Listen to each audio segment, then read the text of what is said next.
चुनाव के दौरान यहाँ पे भूपेश बघेल जो मजबूती से फाइट करती रही, नरवा घुरवा सब फाइट करते रही है वो सरकार बावजूद उसके इतना पीछे दिख रही है, तो ये वाकई हैरानी की बात तो है ही। इसका मतलब है कि अंडर करंट कुछ दूसरे मुद्दे थे जो मुंह बाए खड़े थे, जिसको सरकार नहीं भांप पाई। ये दूसरे मुद्दे जो थे हिंदुत्व के मुद्दे थे। तो हिंदुत्व में जिस तरह के चीजें कर सकती है भाजपा, वो कांग्रेस नहीं कर सकती। लोगों को हिंदुत्व में, जैसे रायपुर में दक्षिण में बृजमोहन अग्रवाल के खिलाफ यहाँ पर महंत बेहद सम्मानित संत हैं, जो यहाँ के छत्तीसगढ़ के बड़े मठ मंदिरों के कर्ता धर्ता हैं और उनकी संरक्षण के लिए लगातार काम भी करते हैं। तो भी वो चेहरा जो है वो चेहरा नहीं चला।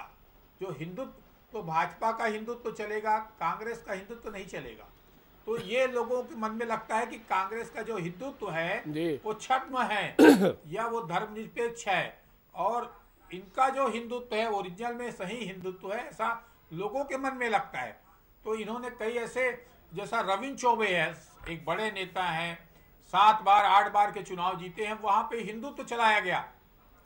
वहां पे एक साधारण कार्यकर्ता है, साधारण आदमी ईश्वर, रायपुर में भी विदिन रायपुर भी हिंदुत्व ही चला है, जैसी जानकारी आ रही है। विदिन रायपुर भी यदि हम बात करें तो हिंदुत्व ज्यादा मजबूती से चला है वहाँ। हिंदुत्व चला है बहुत मजबूती से। क्या कहेंगे वीरेंद्र वशिष्ठ जी? हिंदुत्व मैं समझ गया सर, मैं फिर रुक करूंगा। रणनीति चली, मैं समझ रहा हूँ, क्योंकि सरकार ने काम बहुत अच्छे अच्छे किए थे राज्य सरकार ने छत्तीसगढ़ में, और हम लोगों ने भी महसूस किए और जाकर देखा, लोगों से पूछा, रायशुमारी की, तो बघेल के खिलाफ कहीं से भी उस तरह की बातें सामने आ नहीं रही थी, पर वहाँ चला कुछ और। मैं आपको एक चीज बता देता हूँ कि हमारी नीतियों की तारीफ तो विपक्ष के लोग भी करते हैं, चाहे वो राजस्थान हो चाहे वो छत्तीसगढ़। मैं छत्तीसगढ़ पर रुकना चाहता हूँ, राजस्थान में तो सवाल है। हाँ नहीं, मैं छत्तीसगढ़ पे आता हूँ कि अभी मैं फिर टैलीज देख रहा हूँ कि राजस्थान, आप जो अभी बात करते वक्त जब हमने चालू किया तो आपने 60 के 62 थी, अब कांग्रेस 70 की तरफ हो गई है। तो चीजें अभी चेंज हो रही हैं। 80 से 70 हुई है साहब, ये भी देखिए ना। नहीं, पीछे जब मैंने देखा तो मैंने 66 ठीक है भी देखा। मैं अपनी बात कर सकता हूँ जब से मैं बात कर रहा हूँ आपके साथ। और नीतियों पर कोई भी ये नहीं कह सकता कि हमारी नीतियां ठीक नहीं थी।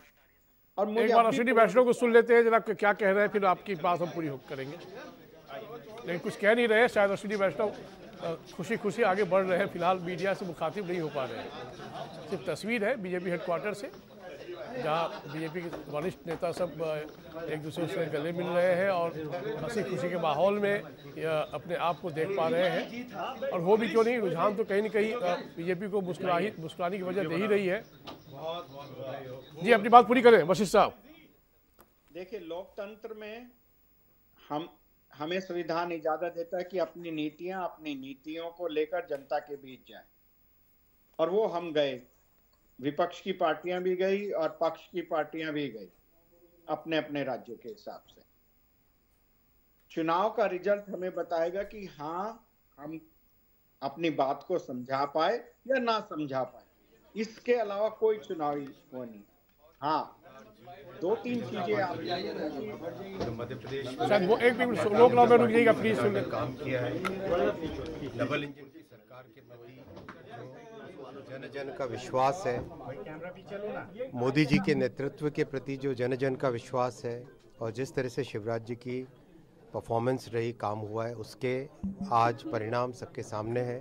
संगठन ने जो काम किया उसके परिणाम सबके सामने है। बहुत अच्छी जीत है। मध्य प्रदेश की जनता को सबको बधाई। सर, राजस्थान और छत्तीसगढ़ में भी लीड मिल रही है सर, उसको लेकर। जी सॉरी, मैं आपको बीच में रोक दिया था। जी पूरी करें अपनी बात। देखिए कि आप चुनाव के समय की बात हम लोगों ने पूरी की अपने। आज का जो फाइनल रिजल्ट आएगा उसके बाद जीतते हैं तो नीतियों को लेके आगे चलना है। अगर परिणाम हमारे अनुरूप नहीं आता है तो हमें विश्लेषण तो करना ही पड़ेगा। अच्छा सर, हर बार चुनाव परिणाम के बाद एक इधर उधर ले जाऊं उसका कोई फायदा ना, ठीक बात है। हाँ, लेकिन पिछला अनुभव यदि हम करें, उसकी चर्चा करें, तो हर बार चुनाव परिणाम आने के बाद ईवीएम जरूर एक मुद्दा बनता है। तो क्या इस बार भी वो ईवीएम मुद्दा बनेगा क्या? ईवीएम, देखिए, मैं अगर मेरे को व्यक्तिगत रूप से माने जी, चाहे चुनाव हमारे पक्ष में आए या विपक्ष में, हमें कोई भी उत्तर मिले, पर मैं ईवीएम के हक में नहीं हूं। अच्छा, ईवीएम के हक में ही नहीं? चुनाव का रिजल्ट आया है, जो जीतेगा उनको बधाइयां मेरी। आज मैं ईवीएम पे बात नहीं करूंगा। अगर मेरा पर्सनल मेरे से पूछा जाए तो मैं ईवीएम, क्योंकि उसकी खामियां दिखती रही हैं, तो ईवीएम के मैं हक में नहीं हूं। हाँ, अलग बात है इस चुनाव पार्टी स्टैंड ऐसा है या सिर्फ आपका पर्सनल ओपिनियन है ये? मेरा ऐसा मानना है, क्योंकि मैं वैश्विक राजनीति को देखता हूं पार्टी की, और मेरा ये मानना है कि ईवीएम परफेक्ट नहीं है। तो परफेक्ट क्या है? बैलेट। और जब बूथ लूटा जाता है, उस बैलेट पेपर को, बक्से को जब तालाब में, नहर में या फेंक के दिया जाता है, उस पर अलग है। तो सर, लूट पर तो आपकी जब सत्ता थी उस पर रोक नहीं लग पाती थी ना? वो भी लूटना ही है कि कोई अधिकारी बटन दबा रहा, तो वो भी तो लूटना ही है। नहीं, आप इसको प्रमाणित कर दे तब तो एक बात है ना सर, प्रमाणित हो नहीं पा रहा है ना, ये सिर्फ आरोप है। जैसे कि भ्रष्टाचार एक आरोप है अपने देश में राजनीति की ओर से। हिमाचल और कर्नाटक जीते, मैं फिर भी ये कह रहा हूँ कि वहां भी बैलेट से होना चाहिए था। बहरहाल आप छोड़िए, और जो आप मोदी जी जन जन के नेता, क्या मध्य कर्नाटक और हिमाचल के लोगों के जन जन के नेता नहीं है? नहीं, ठीक है, लोकतंत्र यही तो है सर। नहीं हो सकते सर, लोकतंत्र। अभी मैं अपनी बात पे अड़ा गई सर, लोकतंत्र और क्या है, यही तो है ना। एक तंत्र होता फिर तो एक बात थी कि सिर्फ मोदी मोदी मोदी होता। यहाँ तो आप भी दिखते हैं, बाकी दल भी दिखते हैं, और बंगाल में ममता बनर्जी भी दिखती है, बिहार में नीतीश कुमार भी दिखते हैं। ऐसा नहीं है, यही तो लोकतंत्र है। लेकिन जहाँ मोदी दिखते हैं तो उनको भी मानना ही पड़ेगा, ये भी एक लोकतंत्र है, आप उसको इनकार नहीं कर सकते। हमारे जो देशभक्त, जिन्होंने देश को आजाद किया, हमें ऐसी नींव दे के गए हैं कि आज उस पर खड़ा बहुत कोशिश की जा रही है इस लोकतंत्र को कमजोर करने की, पर इसकी जड़ें इतनी मजबूत कर दी गई नेहरू जी और फिर बाद के लोगों में कि अब वो हिला नहीं पा रहे हैं। बस हमको फिर 75 की याद मत दिलाइए सर, उस वक्त क्या कोशिशें हुई थी, और तभी लोकतंत्र जिंदा रह गया। मैं 75 पे भी आ सकता हूँ। हाँ, चलिए, उस पर क्या जाना, मैंने कहा ना अभी मौका चार राज्यों के परिणाम नहीं, आपने कहा, आपने विषय उठाया, मैं उसको भी बता सकता हूँ। हाँ, ठीक है, उस पर हम बाद में चलेंगे, लेकिन फिलहाल हम जरा राहुल जी आपसे समझ लें। भाई, तेलंगाना में तो कांग्रेस ठीक ठाक 66 सीट पर आगे चल रही है।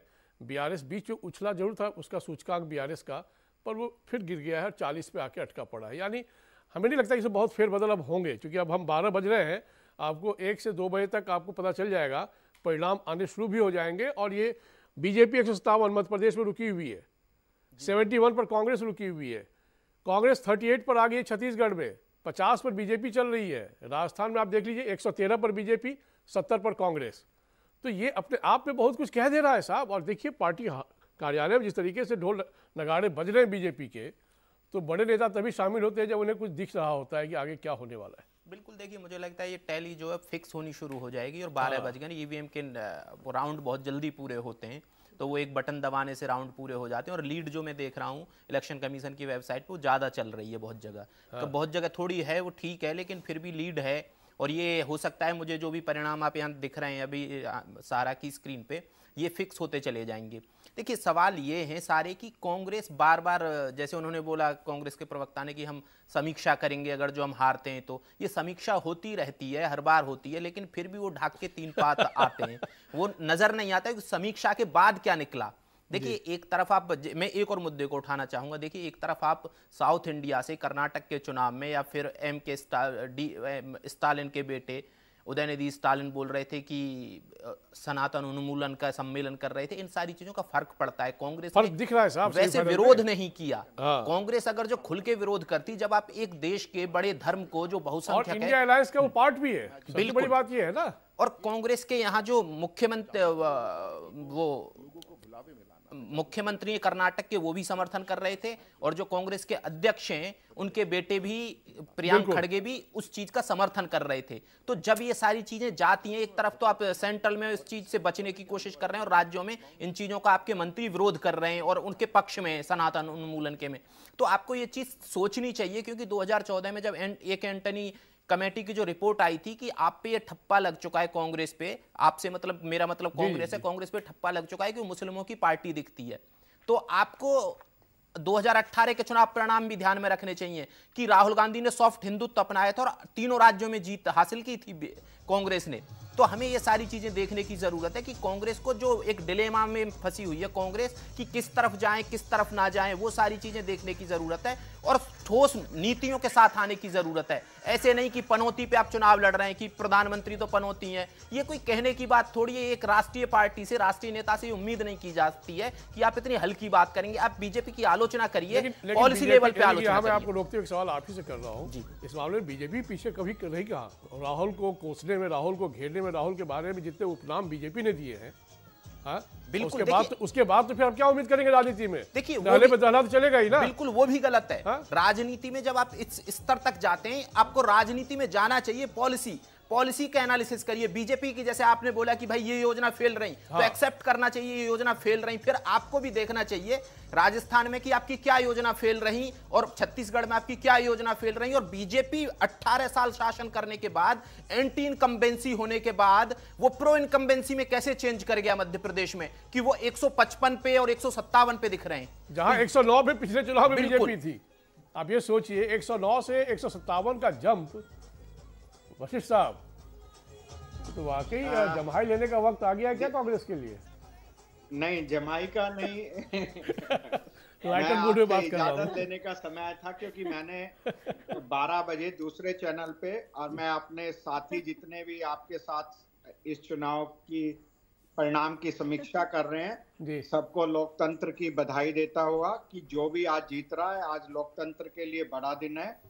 सबको अभिनंदन। जहां हम जीत रहे हैं वहां मैं अपने को खुशी मानता हूं और जहां हमसे दूसरे जीत रहे हैं उनके लिए अभिनंदन करता हूं। और इसके साथ मैं इजाजत लेना चाहूंगा।